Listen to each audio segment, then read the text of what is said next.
Again, we just finished talking about solving a quadratic equation by factoring. The bad news is you can't factor every problem. There's thousands and thousands and thousands of problems you can't factor. Does that mean we can't do them? The answer is no. You can't solve them by factoring, but there are other techniques. So this is the other technique, one of the other techniques, solving quadratic equation using the quadratic formula. Again, if you have a quadratic equation that looks like this,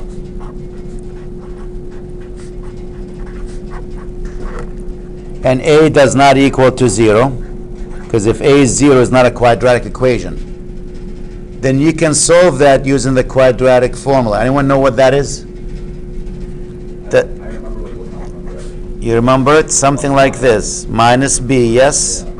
Plus or minus the square root of b squared minus 4ac divided by 2a. Yes. This will solve any quadratic equation, if you can factor it or not. If it has 2 terms, 3 terms, doesn't matter. Any quadratic equation, you can use this method. So a lot of people go, why am I wasting my time learning all the different methods? Just use this one. Well, it's not the quickest way. But this will always give you to the right answer. It might take a little bit longer in some cases. Much longer than factoring in some of the examples, but it will always give you the right answer.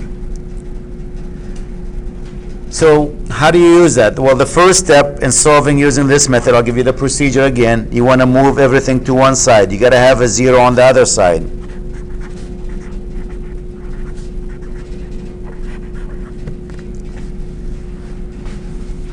Step number 2, identify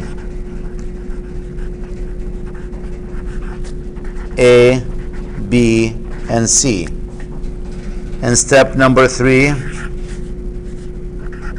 use the quadratic formula to solve.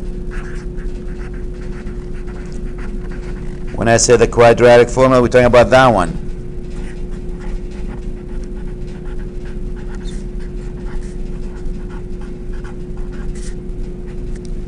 And the last step, step number 4, just like the other one, check your answers.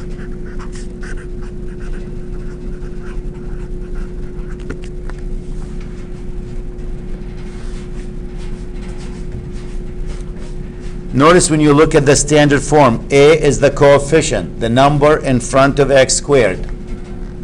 B is the coefficient of x, or the number in front of x. And C is the one with no x in it.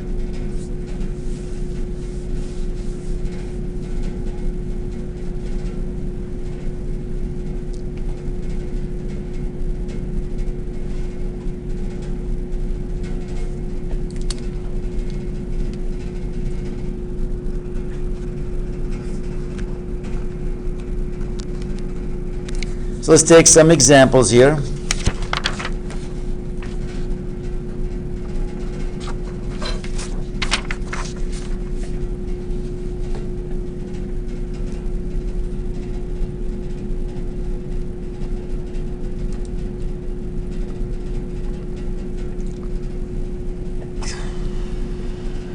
Here's one.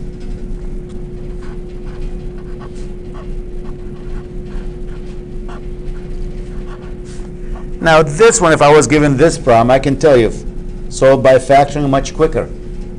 Much quicker. Isn't that x minus 3 times x minus 2? If you factor it.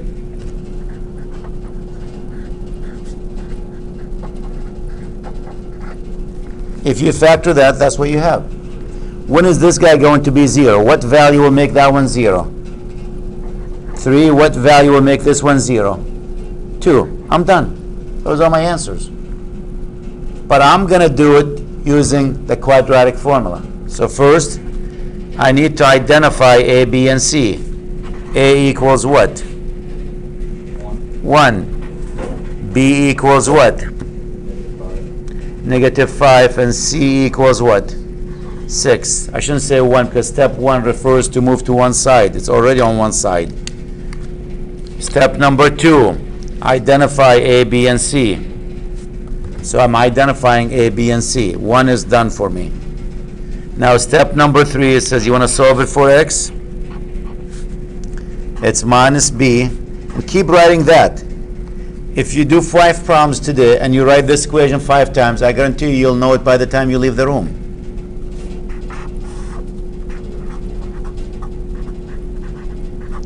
People want to sit down and memorize them. No, no, no. Just write it down every time you do the problem. By the time you finish with the homework, you got it memorized. Minus b. What's b? Negative 5. What's minus a negative 5? 5 plus or minus.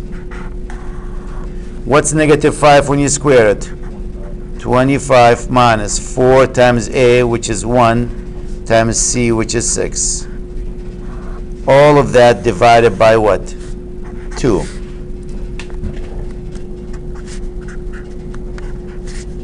5 plus or minus 25 minus 24 divided by 2.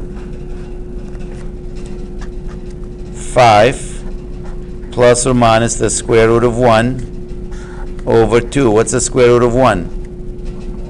1. So one solution is going to be what? 5 plus 1 over 2. The other one, 5 minus 1 over 2. What's 5 plus 1? 6 divided by 2? 3. What's 5 minus 1? 4 divided by 2? 2. Notice it took the whole page where factoring was 2 steps. So that's why I said a lot of people just want to learn one method and stick to it. It really, there's an advantage and disadvantage to each one. If you can factor, especially if it's a quick factoring, why not go in that direction? Much quicker and easier.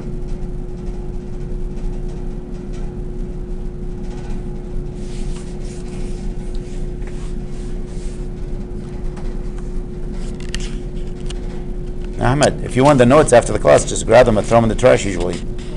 Yep, I have them sitting here and I toss them in the trash. Anyone wants them, just grab them. First one to get them, or first one to give me $20, you get them. No.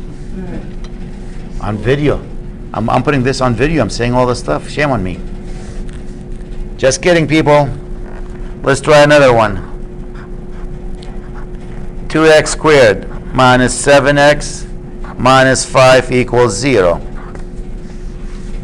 Again, the first step is done. It's already on one side. Next step, identify A, B, and C.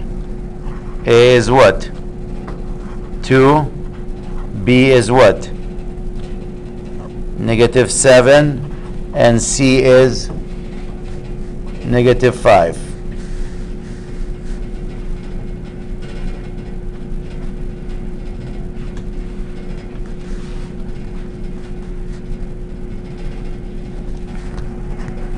X equals minus B plus or minus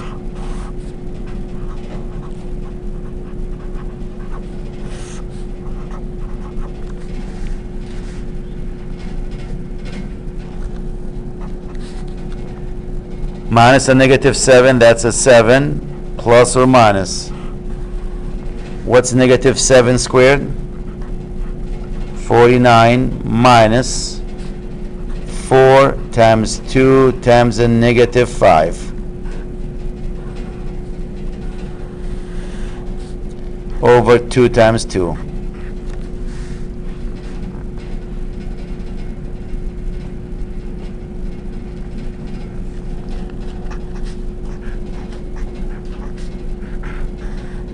This will be 49 plus a minus times a minus, that's a plus. 40 divided by 4.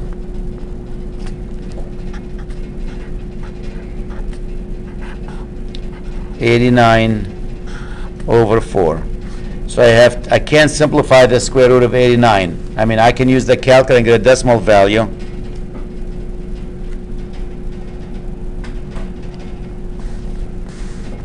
So that will be One solution is 7 plus the square root of 89 over 4. The other one, 7 minus the square root of 89 over 4. If the problem says, give me the exact answer, that's what you have to leave your answer as. Exact. You gotta leave it like this. If they said, round your answer nearest thousandth, for example, then that's when you use the calculator. You go to your calculator, go, okay, they want nearest thousand. Well, this one is 4.108, and this one is negative 0.609. So this is exact solution. This is nearest thousand.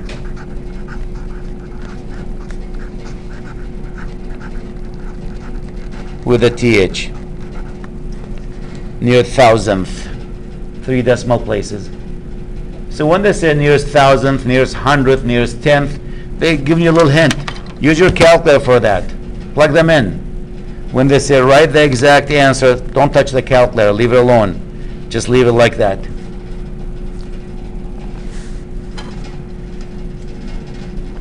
There are some cases where there's no solution. If the value under the square root is a negative number, no real solution. Can't be done. You can't take the square root of a negative number. Well, now you can. There's no real solution. There's a fake solution, imaginary solution. And if you're lucky, sometimes that number is 0. It's even better. So let me make one where that number is 0.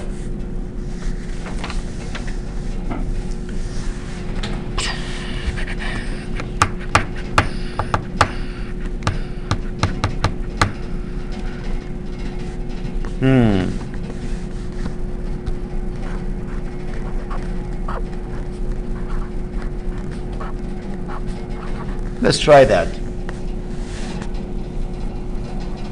I hope I did a good job with it. Oh no, I didn't actually. Let's make it a -9. Now I did a good job with it.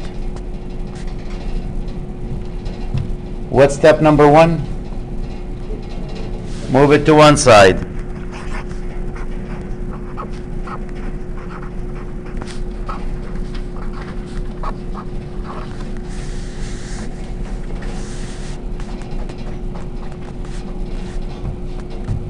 Identify A, B, and C. A is 1, B is what? 6, C is 9.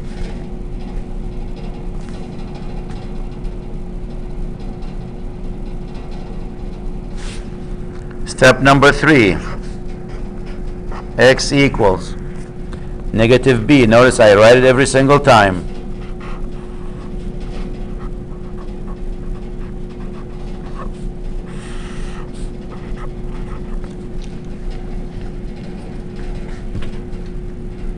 One time jokingly I says, get a tattoo with that, on your arm. Then I looked on Google, there's thousands of people who have that tattooed actually on their neck, on their back, on their arm, Well, is it legal in example? What's nice about it, if you go to the club and you have that thing on your arm and someone goes, that's really cool. If a young lady approaches you up and says, oh, that's beautiful, you found your soulmate. Or maybe run as fast as you can. There's another crazy person like you. So let's plug them in. Negative 6 plus or minus the square root of 6 squared is what? 36 minus 4 times 1 times 9. All divided by 2 times 1.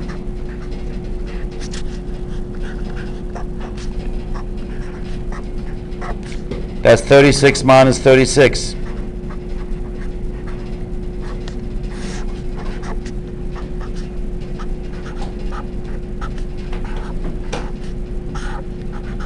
And what's the square root of 0? 0. Negative 6 plus or minus 0 over 2. Well, take a negative 6, add to it or subtract 0 from it. Does it change? No. It's negative 6 over 2, which is what? Negative 3.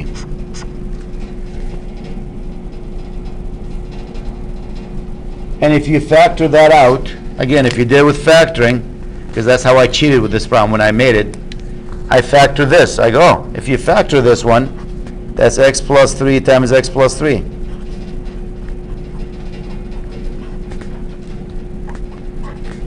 When is this guy going to be 0? When x is negative 3. When is this one going to be 0? Negative 3. Same answer. So I knew that if I did this problem, that piece is going to be 0 because you're only going to have one solution. You're not going to have plus or minus. Otherwise, you'll have two different answers. But notice how quick is factoring in this case. In the previous one, you couldn't even factor it. So you're stuck with this method.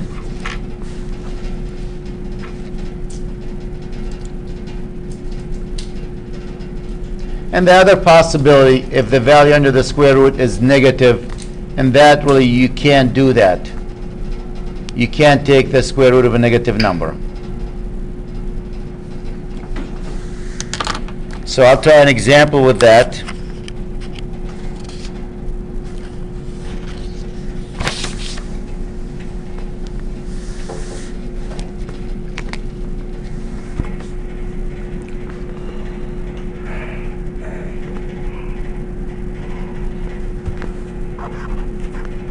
Two x squared minus x plus 3 is equal to 0.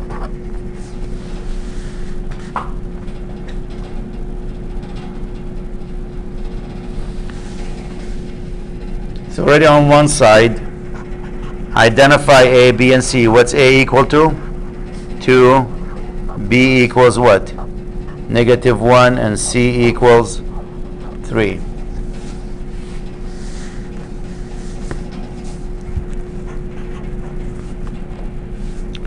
X equals minus B plus or minus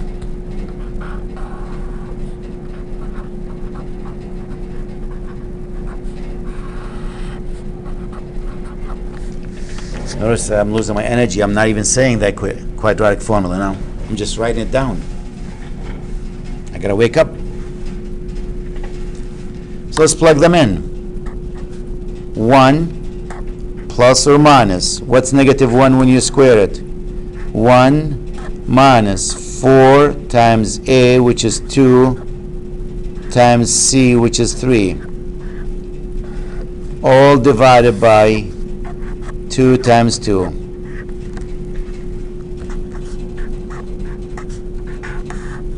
1 minus 24, I think.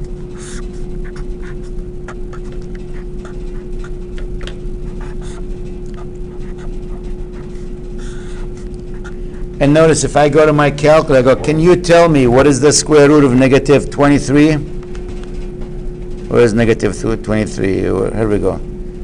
Can you tell me what is the square root of that? It gives me an error. No real solution.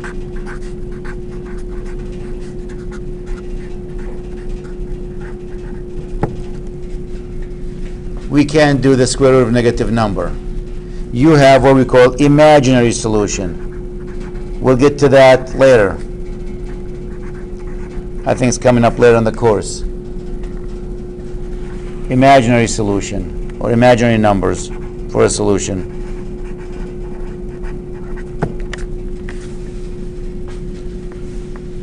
So if you need to summarize what we learned from this method, a couple of things. This method works all the time, regardless if you can factor it or not. This method failed here. When you say no real solution, that doesn't mean the method failed. The method actually worked. It's just this problem can't be factored. It can't be solved and get a real number. Nothing wrong with the method. And the other thing I learned, or we learned watching this method, the value under the square root, the b squared minus 4ac. that value. If that value is greater than 0, if that number, the one under the square root, if it's bigger than 0, you will have two different answers.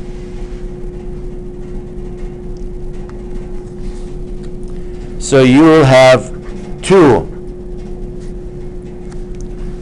real, not imaginary, real, and let me put this, unequal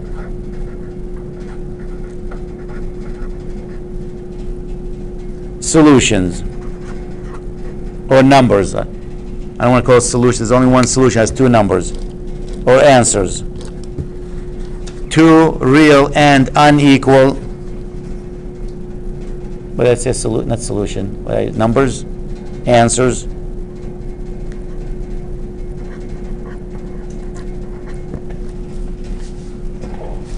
If b squared minus 4ac is equal to 0, we did that problem when the value under the square root was a 0. And what happened when it was a 0? It was only one solution to that problem, right there. Because you're not going to be adding and subtracting 0. It doesn't do anything. So if that's equal to 0,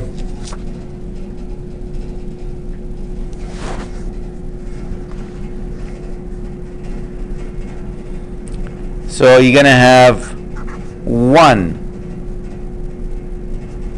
Well, there are two answers, but they are the same value. So I'll say 2 real and equal now. Equal answers.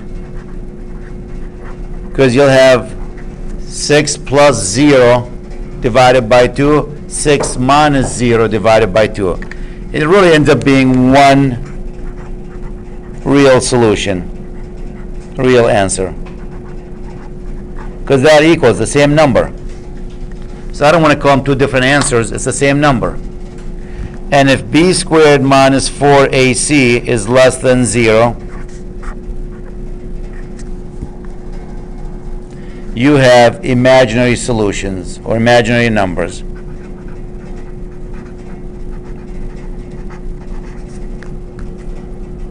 Answers. And they'll be, and they are unequal. I said two imaginary answers, and they are unequal.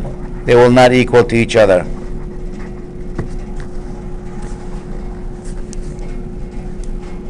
So this is what we found out from this method.